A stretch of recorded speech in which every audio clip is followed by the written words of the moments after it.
4x4 trivial squares, आसान भाषा में कहें तो गणित की एक मुश्किल पहेली। जी हाँ, इंडिया बुक ऑफ रिकॉर्ड्स के हीरो संस्करण में आज आपको मिलवाएंगे एक ऐसे व्यक्ति से जिन्होंने भगवान गणेश की सबसे ज्यादा पेंटिंग्स इस तरह से बनाई जिसे हम और आप सोच भी नहीं सकते। और अंत में किस तरह इंडिया बुक ऑफ रिकॉर्ड्स की टीम हमारी और आपकी प्रतिभा को न कि सिर्फ दुनिया के सामने लेकर आती है बल्कि फेक रिकॉर्ड बुक्स के जाल से भी हमें बचाती है। और ये हमें बताएंगे स्वयं डॉक्टर बिस्वरूप रॉय चौधरी। तो देर किस बात की, शुरू करते हैं आज की मुलाकात। जब ज्यादातर बच्चे बोलना सीख रहे होते हैं तभी तक्ष बंसल महज 16 महीने की उम्र से नए नए कीर्तिमान स्थापित कर रहे थे। A 10-year-old prodigy from Gautam Buddha Nagar, Uttar Pradesh, who etched his name into history not with a bat, but with numbers. Taksh Bansal was solving hundreds of jigsaw puzzles of different sets, all mixed up together in under 2 minutes. At that time, he was just 16 months old. जैसे जैसे उम्र बढ़ती गई, उनका कौशल और भी निखरता गया। महज 6 साल की उम्र में उन्होंने खुद से एडवांस चेस ट्रिक्स सीखी और कुछ ही महीनों में अपने पिता को पहली बार हरा दिया। रूबिक क्यूब्स चाहे वो किसी भी साइज का हो, तक्ष ने खुद सीखा और फिर दूसरों को भी सिखाया। By the age of 8, he had read more than 800 books and magazines. His reading speed today is 3 times that of his parents. He even runs a free library for kids in his society, encouraging others to fall in love with books. A fan of Sudha Murthy, a grade 2 pianist from Trinity School of Music, and an origami enthusiast, Taksh also builds machines and working science models starting as early as 4 years old. और फिर 26 मई 2025 को India book of records के कार्यालय फरीदाबाद में कुल 106 trivial magic square यानी ऐसे 4x4 के जादुई वर्ग बनाए जिनमें कम से कम एक संख्या बार बार आती है। सिर्फ 42 मिनट और 11 सेकंड में बना भी दिए। Now let's meet this wonder boy Taksh Bansal and learn more about him. For our viewers who may not be familiar, can you explain what a trivial magic square is and how it's different from a regular magic square? A trivial magic square is a magic square 4x4 grid in which all the numbers in each row, column and diagonal add up to the given number. Also, the corners, the centers, and many other combinations total up to the given number. How did you train or practice for this record? My father helped me train. During the training, he always checked all the squares at time. So we never got behind schedule. He must have checked at least 5,000 squares. It was really good of him to check all. Okay, wonderful. Did you have a strategy or did you improvise on the spot? I used to improvise on the spot. Whenever I just noticed a mistake, I would just try my best to correct it. Okay, you did it all in just 42 minutes. That's less than 25 seconds per square. Was it stressful working under that time pressure? Yes. I started off with 1 minute per square. Then I keep practicing, and with practice I was able to get it around 20 to 25 seconds. Wonderful, wonderful. Did you make any mistakes or was it all smooth? Yes, I had mistakes. In the middle, sometimes I just used to slow my time and it was just too long. Sometimes I would just write 2 wrong numbers and it would be less than 100, so the record wouldn't just go. Okay. Who has supported you the most in your journey? Parents, teachers, or someone else? My mentor Rahul sir has supported me the most in this journey. Okay. What or who inspired you to start working on magic squares in the first place? My mentor only just inspired me. He told me what a magic square is. I didn't even know it before. So what's next for Taksh Bansal? Any new records you are eyeing or other interests you are exploring? I'm doing both. What is the name of your school and which class are you in? I study in Amity International School, Noida. I am in class 6th. Okay. What do you like to do most in the school? I like to study. Mathematics is my favorite subject. Okay. Apart from solving magic squares, what other hobbies do you have? Like you have told us about mind reading trick. Other than that, I love to play the piano and solving Rubik's cubes. who all are there in your family? In my family, my mother and father are there. Okay. Name of your mother and father? Tanu Bansal and Gorang Bansal. Okay. How was your experience with India Book of Records? Your record was confirmed in this office only. Tell us about it. My experience with India Book of Records was very smooth. They helped me all the way, even after making the record. Okay. How was the day when you came here for felicitation? I was a little nervous, but then after the record made, it was all good. वाह भाई वाह, 10 साल का बालक और इतना भरपूर talent. काबिले तारीफ है तक्ष बंसल की जर्नी। उनकी माँ भी लगातार उन्हें एकेडमिक स्तर पर चैलेंज देती रहती थी। गणित में उनकी प्रतिभा अद्भुत है। Air 1 in the Maths Olympiad by Unified Council, a hat trick of school rank, won as in GTSE Olympiad, trophies in inter-school contests like Ramananjan and Mental Maths, and the prestigious All-Rounder Award from his school. और इसी सफर में उनके mentor Rahul और teacher आकांक्षा ने भी पूरा साथ दिया। He is honest, truthful, just and fair, बहुत ज़्यादा dedicated है। मैंने one of the brightest. I started teaching Taksh when he was in class 1. Taksh achievements are really remarkable.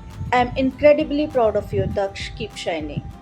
In a proud moment, he even assisted his mentor Rahul sir, the maths mentalist, at a corporate show, receiving a standing ovation from 250 astonished viewers. This is the story of Taksh Bansal, a young genius inspiring a generation. Shri Rajesh Kumar ji ने भगवान श्री गणेश जी की चित्र और अनेक कलाकृतियाँ बनाकर record बनाने के लिए मैं अपनी तरफ से उनको हार्दिक शुभकामनाएं बधाई देता हूँ। भक्ति की आस्था और निष्ठा की कोई सीमा नहीं होती।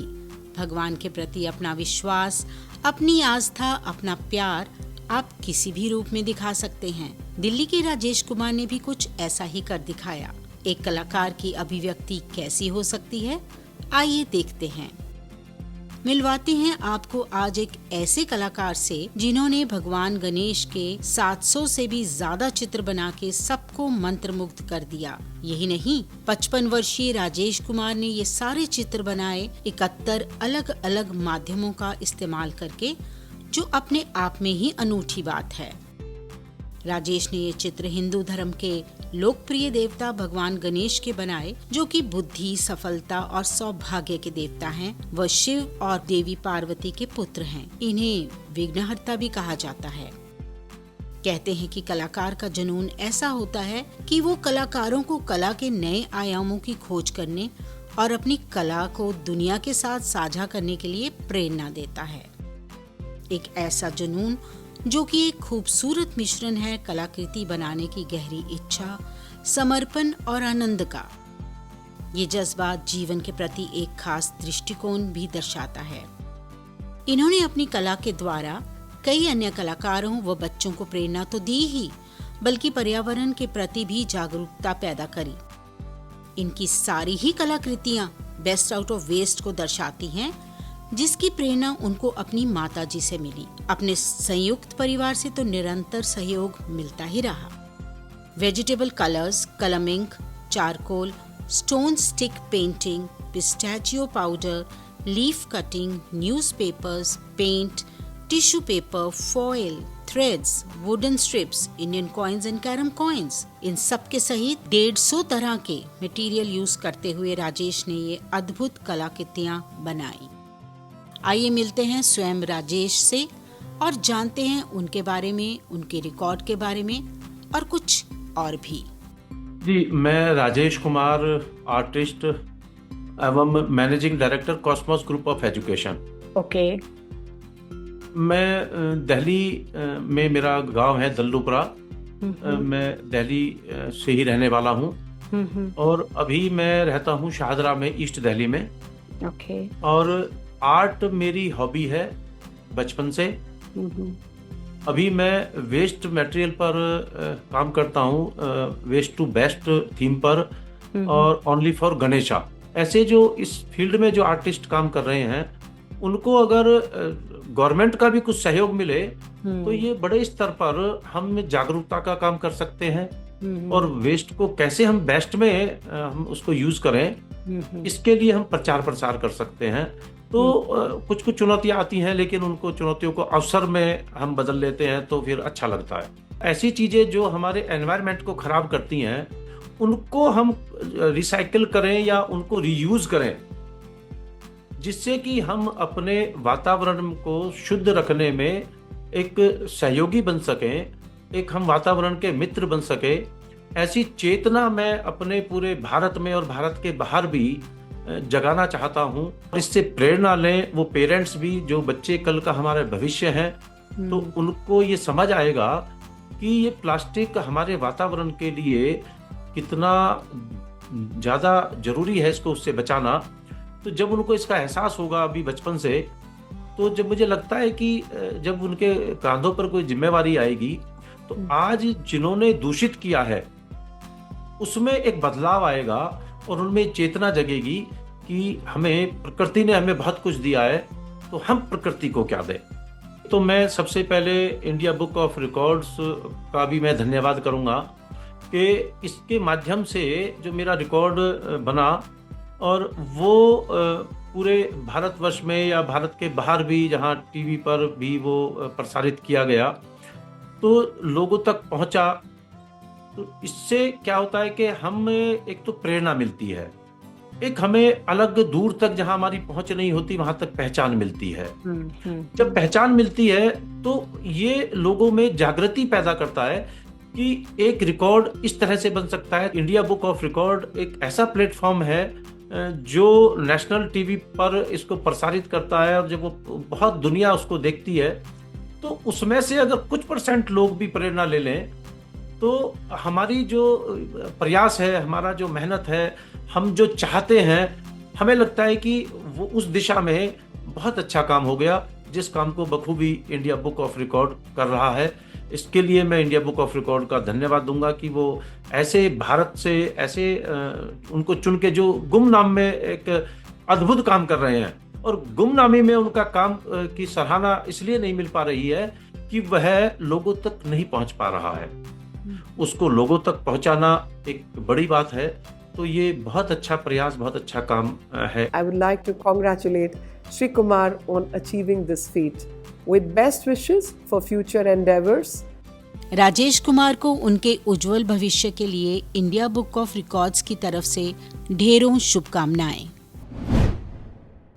इंडिया में टैलेंट की कोई कमी नहीं है, इसीलिए एक खास तरह का स्कैम पिछले कुछ साल से चल रहा है। मैं ऐसे बोलता हूँ द टैलेंट स्कैम।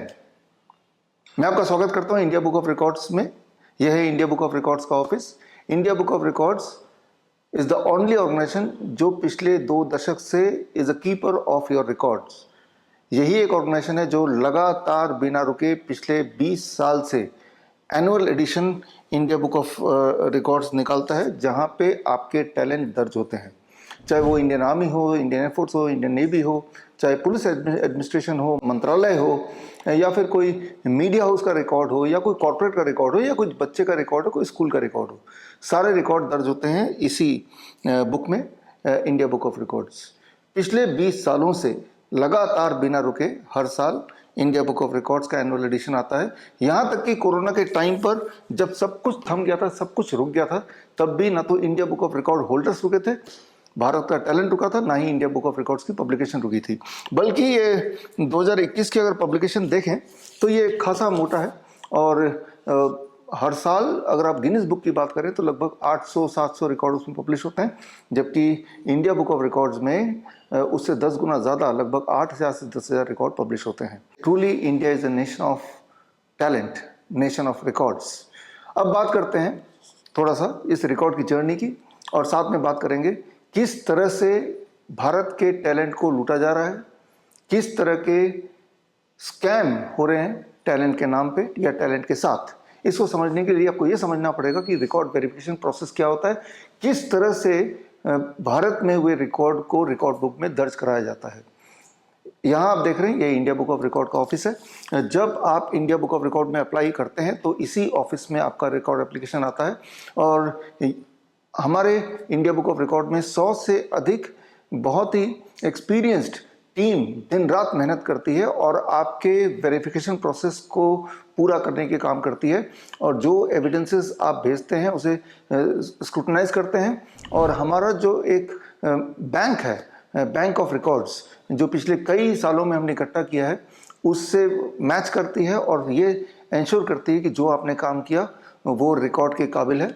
और ज़रूरत पड़ने पे रिकॉर्ड साइट पे यानी ग्राउंड जीरो पे जाके भी वेरीफाई करना पड़ता है। उसके लिए पूरे देश में शहर शहर में गांव-गांव में हमारे एडजुडिकेटर्स हैं, अबाउट 200-250 एडजुडिकेटर जो लगातार भारत में हो रहे रिकॉर्ड्स पर नज़र रखते हैं और सही रिकॉर्ड को इंडिया बुक ऑफ रिकॉर्ड के ऑफिस तक पहुंचाते हैं।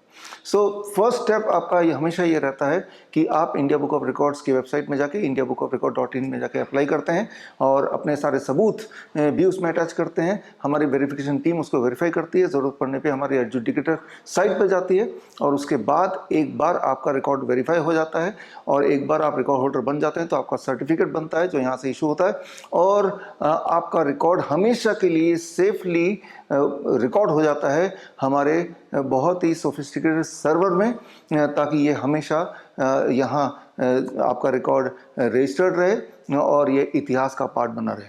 Once you are a record holder तो हमारा काम होता है आपके रिकॉर्ड को देश दुनिया तक पहुँचाना। उसके लिए हर हफ्ते एवरी सैटरडे इंडिया टीवी पर एक शो आता है, शो का नाम है India book of record heroes, या फिर हर संडे को इंडियन न्यूज़ पे शो आता है India book of record breakers, या फिर सुदर्शन न्यूज़ में हर संडे को शो आता है and that is called tomorrow's talent today.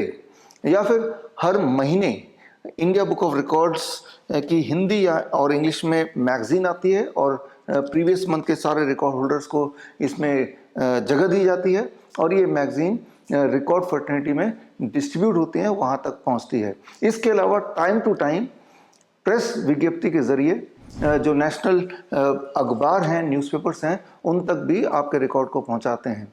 तो ये सारा प्रोसेस रिकॉर्ड का है और आप में से कुछ लोग, कुछ India book of record holder जो अपने आप को अपग्रेड करते हैं, जो इस लायक होते हैं कि वो Asia book of record holder कहलाए जाएं, तो पूरे दुनिया में कई सारे देशों में रिकॉर्ड बुक्स हैं और Vietnam book of record, Cambodia book of record, Ukraine book of record, Indonesia book of record, Nepal book of record, इन सब की एक कॉमन अम्ब्रेला बॉडी है जिसका नाम है world record union. World record union हर साल एक चीफ एडिटर को, एक बुक ऑफ रिकॉर्ड के चीफ एडिटर को एज ए प्रेसिडेंट चुनती है। इस साल 2025 के वर्ल्ड रिकॉर्ड यूनियन का प्रेसिडेंट मैं हूं, doctor Biswaroop Roy Chowdhury, the chief editor of India book of records.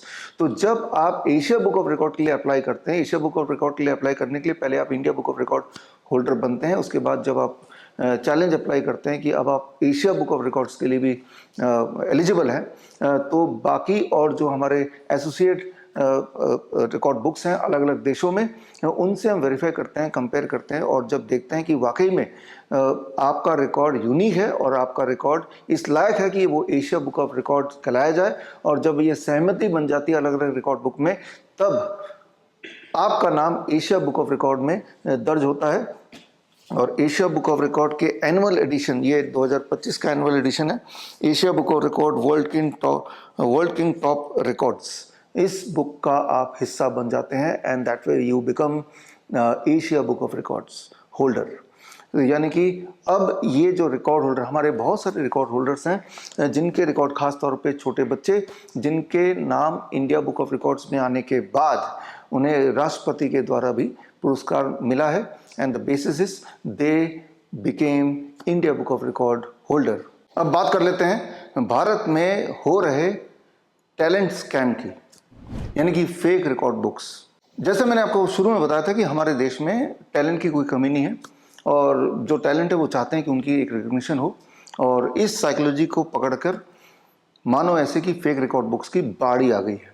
मैं दो उदाहरण से समझाता हूँ। ये फेक रिकॉर्ड बुक एक के बाद खुलने लगी। अभी मुझे लगता है जितना हमने रिसर्च किया, करीब 150 फेक रिकॉर्ड बुक्स इस वक्त जब मैं वीडियो बना रहा हूँ आज की तारीख में पूरे देश में ऑपरेट हो रहे हैं, और इसमें नुकसान हो रहा है वो टैलेंटेड बच्चों का उन टैलेंटेड पेरेंट्स का, उन टैलेंटेड पोटेंशियल रिकॉर्ड होल्डर्स का, जो फेक रिकॉर्ड बुक के जाल में फंस के अपना न केवल पैसा भी कमाते हैं, बल्कि जब वो सर्टिफिकेट वो डिस्प्ले करते हैं अपने फेसबुक पे, अपने सोशल मीडिया पे या अपने बाकी जेन्युइन सर्टिफिकेट के साथ, तो न केवल वो एक डिसरेस्पेक्ट होता है उनके खुद के टैलेंट का अनजाने में जो करते हैं, बल्कि अपने बाकी जेन्युइन जो उन्होंने सर्टिफिकेट हासिल किए हैं, चाहे वो स्कूल के हों, चाहे वो अपने डिग्री कॉलेज के हों, तो वो भी डिग्रेड होने लगता है उस एक फेक सर्टिफिकेट की वजह से।